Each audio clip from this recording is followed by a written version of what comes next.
Indirect translation is a translation of a translation. It may be based on a translated version, or multiple translated versions, of the original or ultimate source text. For instance, if a text in Arabic is translated into Portuguese via English, the result is an indirect translation. Indirect translation is a long-standing reality of intercultural exchanges, especially associated with those exchanges involving geographically, culturally and linguistically distant communities, e.g., Chinese-Portuguese translation, or the so-called small languages, e.g., Catalan, Czech, Danish. It remains a common translation practice in various areas of today's society, e.g., audiovisual, computer-assisted and literary translation, localization, or community and conference interpreting. Currently, its use is often linked to globalization or the practice of international organizations, where a high number of working languages often entails editing documents via the linguae francae, or other mediating languages. In translation studies, indirect translation, sometimes referred to by the abbreviations IT or ITR, is also known as double, intermediate, mediated, mixed, pivot, relay, or second, third, etc. Hand translation. Indirect translations are sometimes called retranslations, but this term is more frequently used to describe multiple translations of the same source text into one target language. Indirect translation is opposed to direct translation, which is a translation made directly from the ultimate source text, without a mediating text. Examples of indirect translation. In translations of literature, until the 1990s, Russian classics had only been translated into European Portuguese via French, rather than directly from Russian. E.g., José Saramago's translation, 1959, of Leo Tolstoy's Anna Karenina via French. Another telling example is the first Russian translation of the Arabic 1001 Nights, by Alexei Filatov in 1763–1771. It was based on a French translation produced by Antoine Galland in 1717. Later Russian translations were also based on European editions. For instance, the translation by Yulia Doppelmayr, 1889–1890, was based on Galland's text, and the translation by Lyudmila Shelgunova, 1894, was based on an English translation by Edward William Lane, 1838–1840. In audiovisual translation, in the TV show Breaking Bad, 2010, S3E3, the Tortuga character speaks Spanish. The Polish subtitles, fan subs, are made from the English mediating subtitles. In translation of religious texts, a direct translation of the Quran into Latin was made in 1142–1143.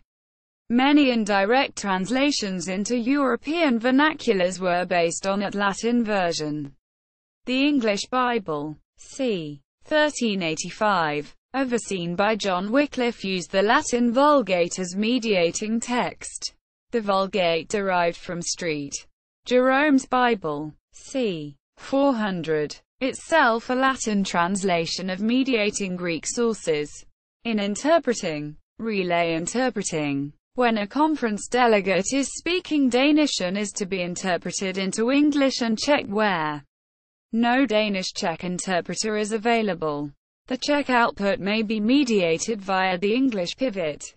Relay interpreting was also common in former Eastern Bloc countries, with Russian as the pivot.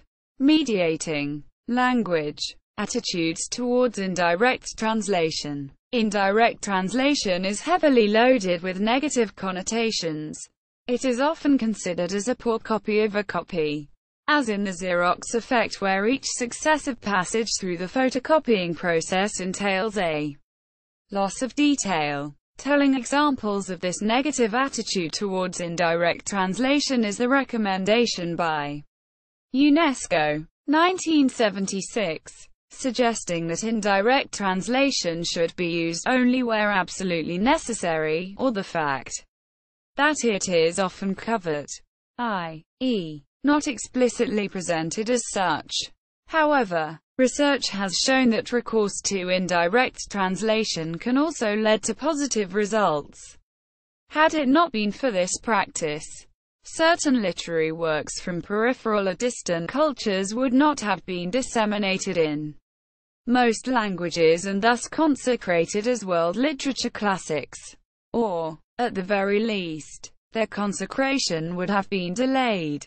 Take, for instance, the case of the Portuguese reception of the Japanese Nobel Prize winner Yasunari Kawabata or the Japanese Haruki Murakami. Had they not been translated indirectly, they would not have become available to the Portuguese-reading 21st-century public. Indirect translation may therefore be the most efficient, and sometimes the only, means of inclusion for cultural products from peripheral or distant cultures. Second, it has been claimed to be profitable to translation companies and clients alike, as it lowers translation expenses. It is often cheaper than translating directly from a small language. Third, it minimizes the risk of literary translation being rejected by editors familiar with the intermediate version. Last, it is claimed that some translation companies even prefer resorting to an intermediate version in a larger and more prestigious language in order to produce a translation from a distant culture, since that increases the chances of translation meeting reader or client expectations, as suggested by an ongoing study. See also Bible translation, literary translation, Quan translation. Further reading: Assis Rosa, Alexandra, Hannah Pieta, and Rita Bueno Maya, 2017. Theoretical, methodological and terminological issues regarding indirect translation. An overview. Translation Studies 10. 2. 113–132. Pieta, Hannah, 2017. Theoretical, methodological and terminological issues in researching indirect translation. A critical annotated bibliography. Translation Studies 10. 2. 198–216. Hannah, Pieta, 2014. What do we think we know about indirectness in literary translation? A tentative review of the state-of-the-art and possible research avenues. Quote, Introducció indirecta en la literatura catalana. Edited by Ivan Garcia Sala. Diana Sanz Roig and Bozina Zabiklika Yeda. Punctum. 15–34. Accessed January 2016. Martin Ringmar, 2012. Relay translation. Quote, in Handbook of Translation Studies. Edited by Yves Gambier and Luc van Dorsler. 141–144. Amsterdam. John Benjamins.